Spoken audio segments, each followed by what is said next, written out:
Il-Gvern Malti ma kienx lest li jinnegozja mal-pirati tal-ajru sakemm jeħilsu lill-passiġġieri kollha u l-ekwipaġġ.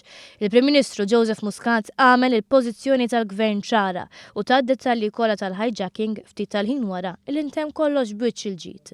Upon landing in Malta at 11:34 CET, contact started with the captain of the aircraft and the two hijackers, both male and probably of Libyan nationality.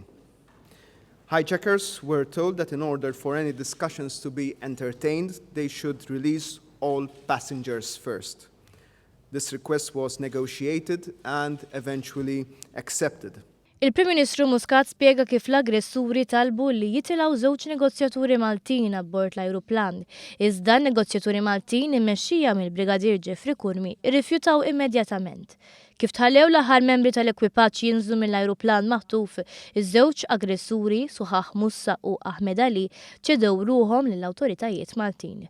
Ir-riżulta li kellhom fil-possess tagħhom hand grenade u pistola. Wara tfittxija mill-Forzi Armati ta' Malta fuq l-ajruplan instab li kien hemm pistola oħra moħbija abbord. L-aggressuri jinsabu fil-kustodja tal-Pulizija fejn qed ikunu interrogati.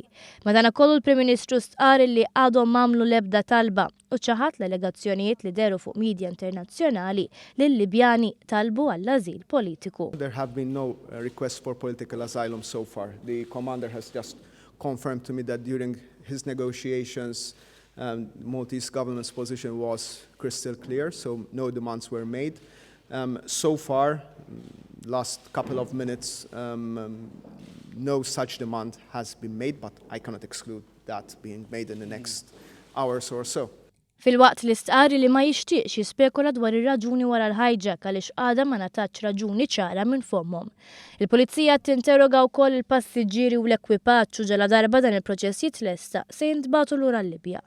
Il-Prim Ministru Joseph Muscat qal li tul il-proċess kollu inżamm kuntatt dirett mal-ogħla awtoritajiet Libjani.